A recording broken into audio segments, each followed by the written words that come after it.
Domain and range are very important, especially when it gets to some of our upper level math classes like pre-calculus and calculus. And this class, of course, is a preparation for those later classes. So I want you guys to see domain and range, and we'll start using them. And we'll see domain and range a little bit now, but we'll see them a lot more as we go throughout the year. So domain and range are related to the inputs and the outputs of an equation, of a relationship, of a function. So domain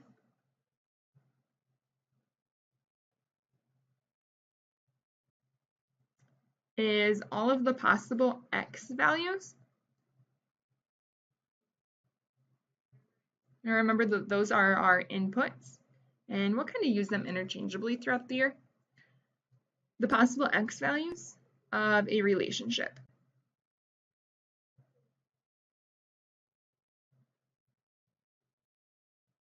Or function. And I say or function because not all of our situations that we discuss domain and range with, not all of those situations are related to functions. We'll see some that aren't functions along the way. And then range is our possible y values.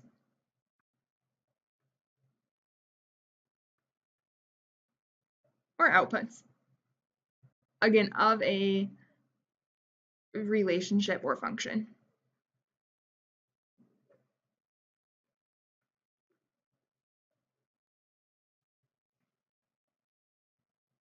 Okay, now I know at one point, as far as like horizontal and inside, vertical and outside with our transformations, I know I've mentioned that a lot of things in math are alphabetical. Domain and range is another one of our situations. So one way to remember that domain is always talking about x values. D comes before R, X comes before Y. So the first alphabetically go together. Now, when we are looking at domain and range of specific situations, we can represent that domain and range a couple different ways.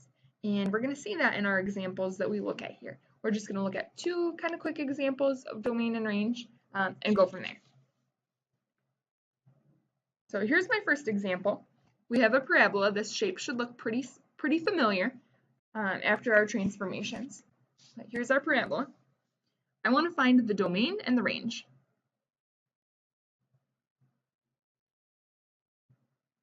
And really, rather than saying find, I should say describe. Describe the domain and range.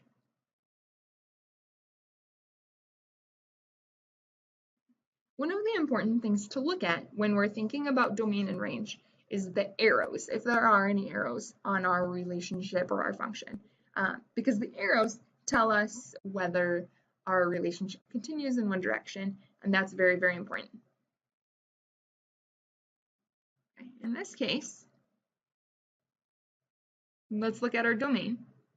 Domain is our x values, all the possible x values. So looking at my graph here, I want to look at my possible x values. Now, it's, again, really important to look at our arrows, because this arrow here tells us that our graph continues forever upward and also to the left. It doesn't go left very fast, but it's still going to go to the left forever. This arrow over here tells us our graph is going to go up forever, but also to the right forever. So our domain, if we go left forever and right forever, our x values could be anything. And the way that we represent that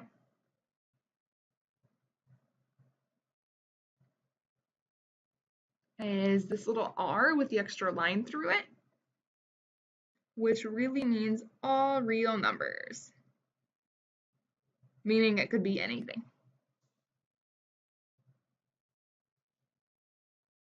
Now, range, we are looking at possible y values for a relationship.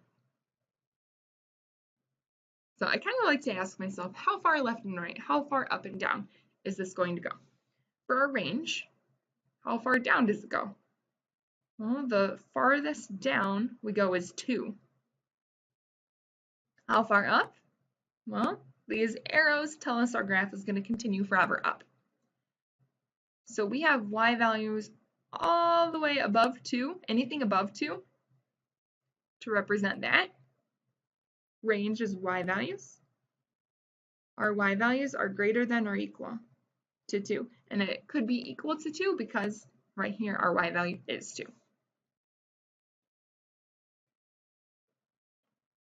All right, let's look at another example where we're describing domain and range.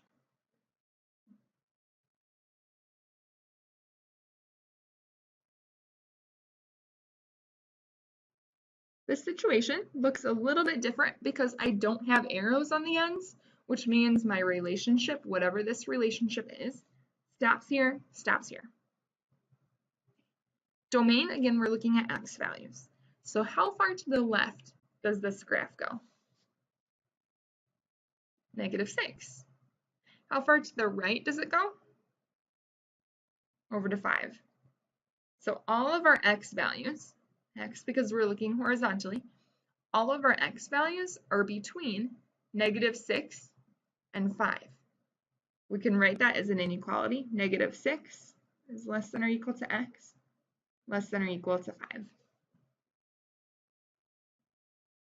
And then let's go through a similar process for the range and our y values. Range, again, y values, how far up and down. The lowest our graph goes, right here, this is my lowest point. My lowest y value is -3. How far up? What's our highest y value? Right here is 4. All of our y values are between -3 and +4. Write that as an inequality. -3 is less than or equal to y, less than or equal to 4. Now, right now, we're just going to be looking at domain and range with graphs, given a graph.